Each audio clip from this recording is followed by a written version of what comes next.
Welcome to the Sheff United Way. My name is Nick, and whilst Hal and Ollie are doing these hard-hitting videos talking about new players coming in, the players that we've got at the moment, what we can get out of them next season, I'm going to be doing a tier list and moving a few faces around the screen. So I hope you enjoy it.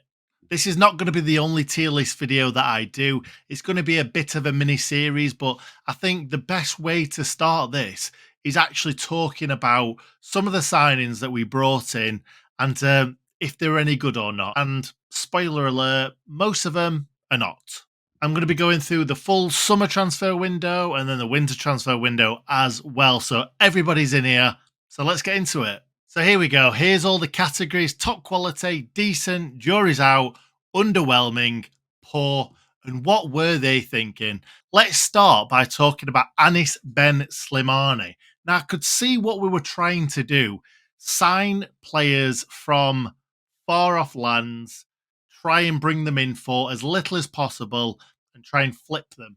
And we tried this with 𝗂𝗂𝗏𝗏-𝗏𝗂, 𝗑𝗏𝗂 𝗏𝗂 and 𝗏𝗂. And those are the first three. 𝗂𝗂𝗏𝗏-𝗏𝗂, I think he came in for about 2 million. He has been, it could go in three categories here. Jury's out because we haven't seen enough of him. Underwhelming because I probably did expect a little bit more. I probably expected to see him play more this season. And probably poor because for the most part, he has been poor. Like, he's had a couple of games where he's looked quite exciting, but nothing's really come of it. And there was that shocker of an own goal against Luton at home, which I'll be honest, I'm not going to blame him. It wasn't his fault. But yeah, what I'm going to do is I'm going to stick him in jury's out. I very, very nearly put him in poor there, but I just...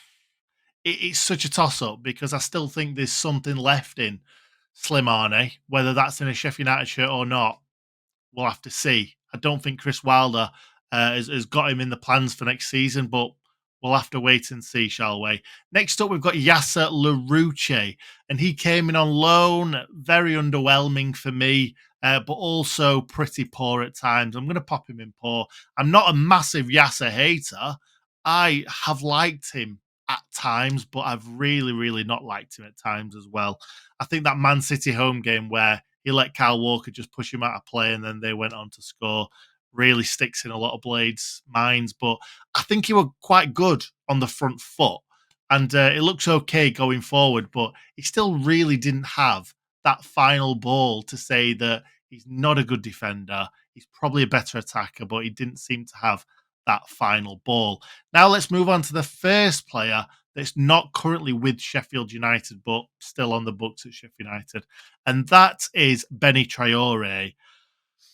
Oh, I don't know. Again, it could be jury's out. It could be poor. I'm going to leave him in poor because I just don't think he was ever ready for the Premier League. Whereas 𝗂𝗂𝗏𝗏-𝗏𝗂 has got the stature. He's a big lad. And Benny Traore always seemed to get pushed around. Another thing that I remember from Benny Traore was in that Man City game that we were just talking about 𝗂𝗂𝗏𝗏 𝗏𝗂. It was the absolutely unbelievable bring down from the sky. The ball just stuck to his foot like he got super glue on it. And yeah, I've not seen that from many players other than maybe 𝗍𝗍𝗏 Ndiaye. So yeah, but he's in poor because I just never think he had a chance. Who knows? In the Championship, he could possibly do it. Next, we've got Austin Trusty. And I'm going to put him...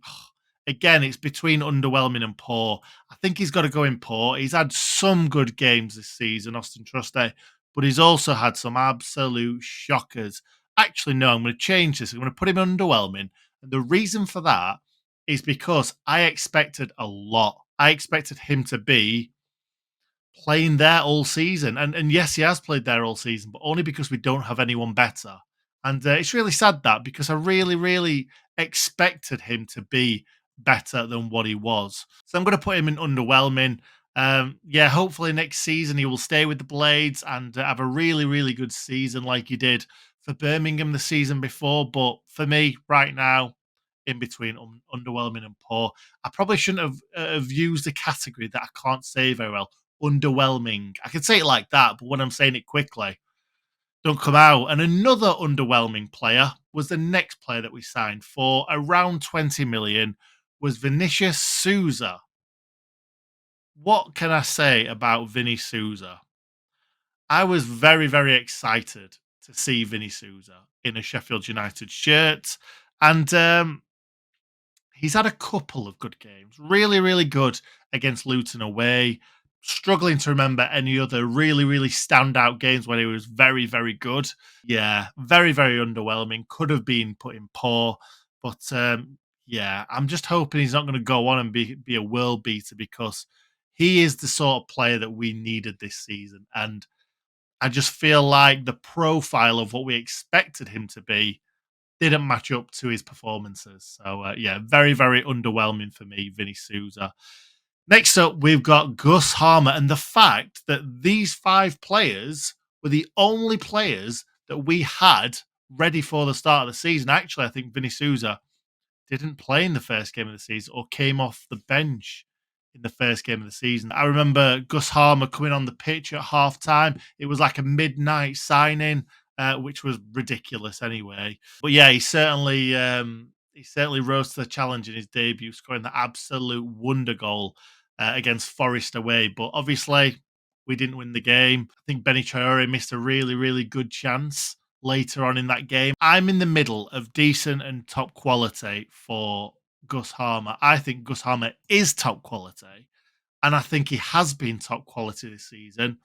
However, he did go missing a little bit at times in the middle part of the season when we really, really needed him. So he's in between these two. I'm going to go positive and I'm going to go top quality because looking at the rest, I can't see any others filling that top quality quota.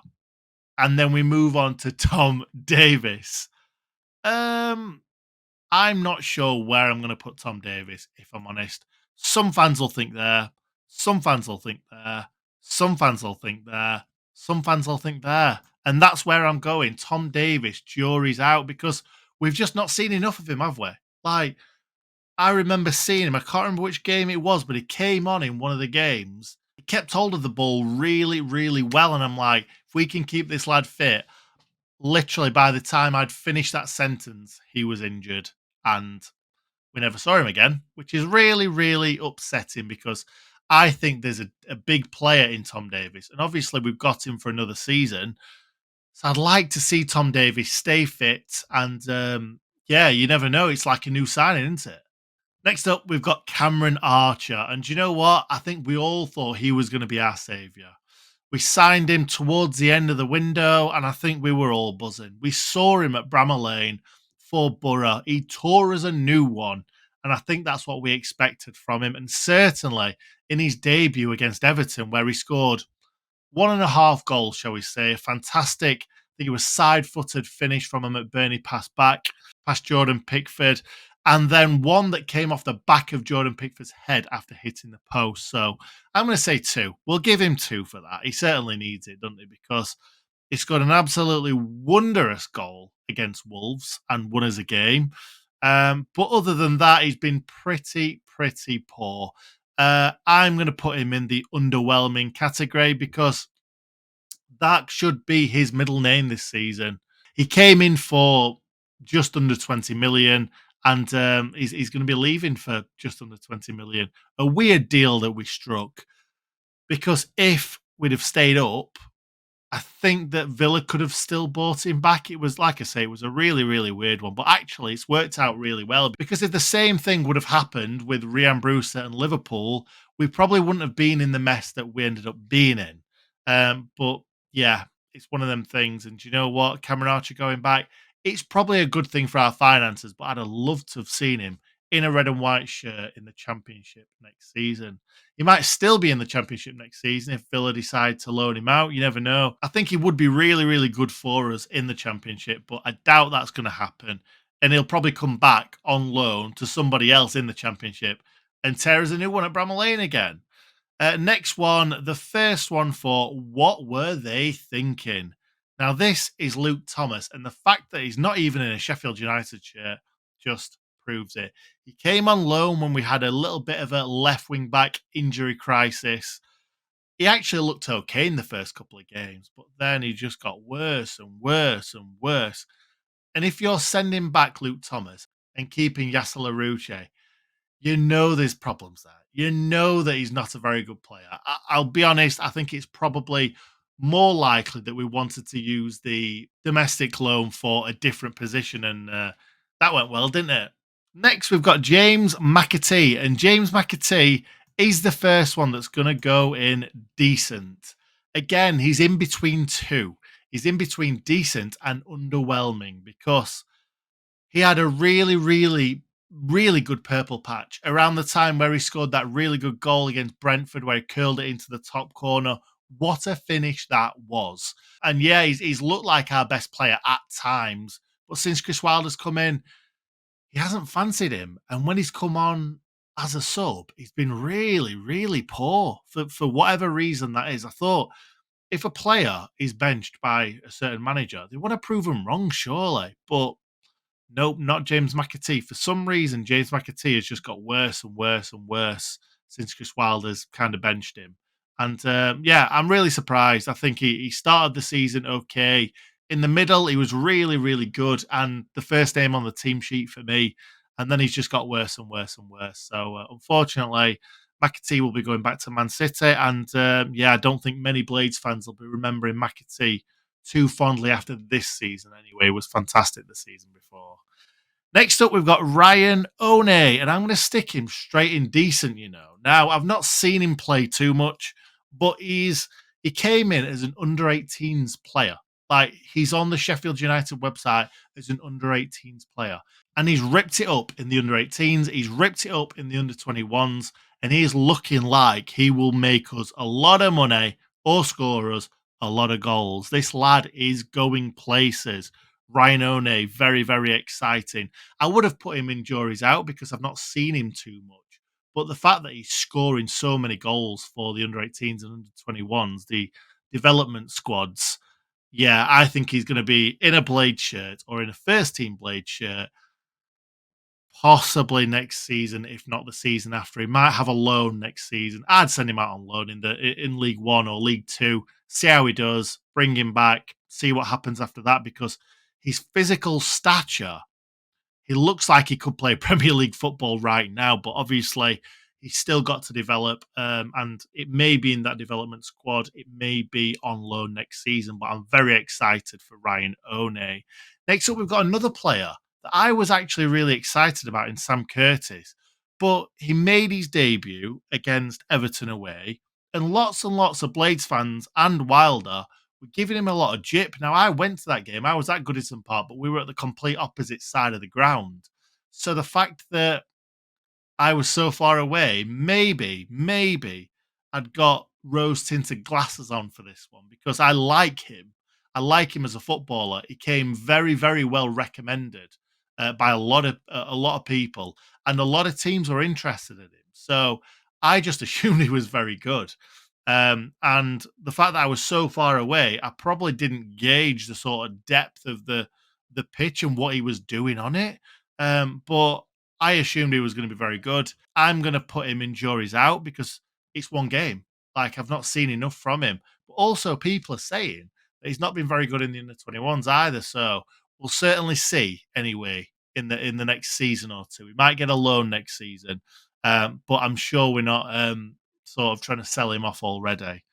Next, a player that I would try and sell off as soon as possible. And it's another one for what were they thinking? That's 𝗍𝗍𝗂𝗏𝗏. Now, I likened him to the signing of Kiko Casilla when Leeds signed him from Real Madrid. Another one that's been the number 2 for I don't know how long. And he's never really properly been tested anywhere. I think he had a half-decent loan spell in Ligue 1 in France, but in the Premier League, he's been found wanting. He doesn't look well.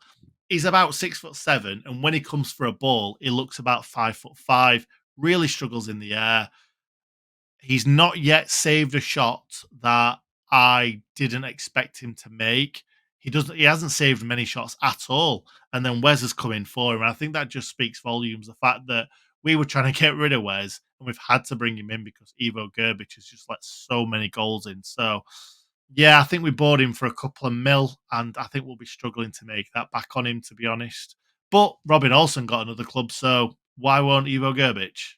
Next up, my boy, Ben Brereton Diaz. Oh, I'm such a big fan of Ben Brereton Diaz. What a player. And I'm going to keep calling him Diaz now because Ben Brereton Diaz is too much of a mouthful. I'm going to stick him straight in top quality because, yes, he is not the finished article. He's not someone that's going to bang you 30 goals in the Premier League or 20 goals in the Premier League or he's not far off 10, to be honest, and he's only been here since January. And the fact that I think he's joint top goal scorer right now, and he's only been here since January, it just speaks volumes of how good this guy has been. And he's played up front with McBurney, he's played up front with Archer, he's played up front with 𝗏𝗏𝗃, and he always seems to do the business and score the goals. So I'm big fan of Ben Brereton Diaz. Next up, another loan player that we got in January, Mason Holgate, who apparently Hecky was after. Wilder was after before that. And Wilder managed to get him this time from Everton. And I don't know whether is he poor? Is he underwhelming? I don't know, because I think he's had some really poor moments this season. Underwhelming? No, I think he's been poor. I do. At times he's been. Can I put him in poor and put Trusty in underwhelming? No, I can't.